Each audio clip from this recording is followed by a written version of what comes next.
जय हिंद दोस्तों। क्या भारत चीन को जंग के मैदान में हरा सकता है? क्या भारत की तीनों सेनाएं मिलकर चीन को धूल चटा सकती हैं? क्या भारत दुनिया के सुपर पावर बनने का सपना देख रहे चीन को झटका दे सकता है? इसमें कोई शक नहीं कि हमारे वीर सैनिक कुछ भी कर गुजरने का मादा रखते हैं और वो दिखा चुके हैं कि चुनौती कितनी बड़ी हो, अगर भारत के वीर सैनिकों ने ठान लिया तो जीत पक्की है। लेकिन हम इस मुद्दे पे चर्चा क्यों कर रहे हैं, तो पहले आपको ये बता दें, दरअसल आर्मी चीफ मनोज मुकुंद नरवणे ने चीन के साथ चल रहे विवाद पे बोलते हुए कहा कि अगर चीन ने युद्ध थोपने की कोशिश की तो भारत की जीत होगी। थल सेना प्रमुख ने कहा, भले ही चीन के साथ वार्ता चल रही है मगर कई जगहों पे विवाद खत्म नहीं हुआ है, इसलिए एलएसी पर खतरा बरकरार है, यानी कि युद्ध के बादल मंडरा रहे हैं और दोनों देशों के बीच जंग हो सकती है और अगर जंग हुई तो जीत भारत की पक्की है। मगर क्या वाकई में ऐसा है? क्योंकि चीन के पास दुनिया की सबसे बड़ी सेना है। तो आज आंकड़ों के जरिए समझिए चीन भारत में कितना है दम। अगर स्टेटिका रिपोर्ट को आधार बनाएं तो ताजा रिपोर्ट के अनुसार, जो कि साल 2021 में आई थी, चीन की पीपल्स लिबरेशन आर्मी दुनिया की सबसे बड़ी सेना है। 2021 में चीनी सेना में कर्मचारियों की कुल संख्या 21,85,000 से ज्यादा थी। चीन खुद भी दुनिया में सबसे अधिक सक्रिय सैन्य कर्मियों का दावा करता है। चीनी सैन्य कर्मियों को 5 सैन्य शाखाओं में विभाजित किया गया है, जिसमें ground force, navy, air force, rocket force और स्ट्रेटेजिक सपोर्ट फोर्स शामिल हैं। चीनी सैन्य इकाइयां 5 थिएटर कमांड में बंटी हुई हैं। चीन के पास दुनिया की बड़ी थल सेना के साथ सबसे बड़ी नौसेना भी है और अब नौसेना के मामले में चीन अमेरिका से आगे निकल चुका है। वहीं चीन के हाइपरसोनिक मिसाइलों ने पहले ही अमेरिका सहित कई देशों के लिए चिंता पैदा की है। वहीं सेना के आकार के मामले में चीन के बाद दूसरे स्थान पर भारत काबिज है। भारत के कुल सक्रिय सैन्य कर्मियों की संख्या 14,45,000 से ज्यादा है।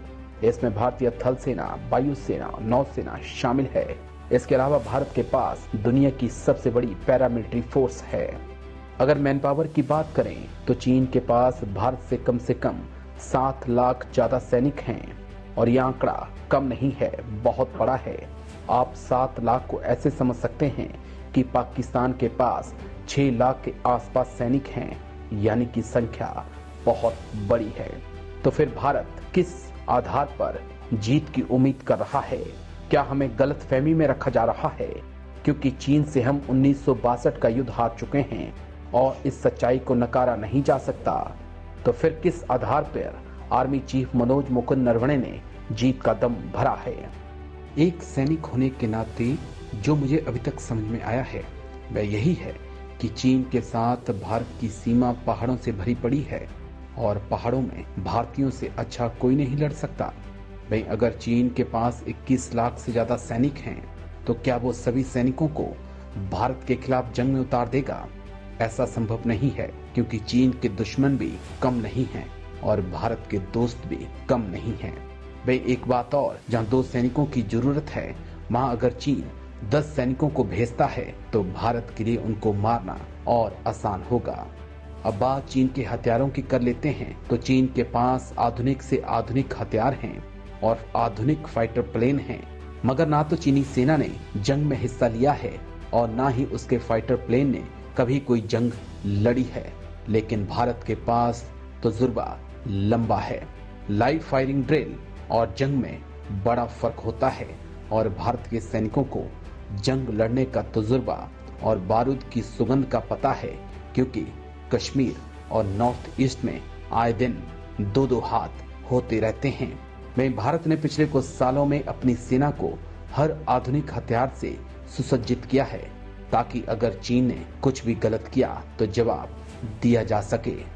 यानी कि आर्मी चीफ मनोज मुकुंद नरवणे ने जो कहा है वो भारतीय सेना कर सकती है और ऐसा 1967 में करके दिखाया भी है, जहां पर चीन को मोर्चे छोड़कर भागना पड़ा था। आपको हमारा वीडियो कैसा लगा कमेंट करके जरूर बताएं। साथ ही साथ हमारे चैनल जय हिंद को सब्सक्राइब करें, दोस्तों परिजनों के साथ व्हाट्सएप, फेसबुक पर शेयर भी करें। जय हिंद।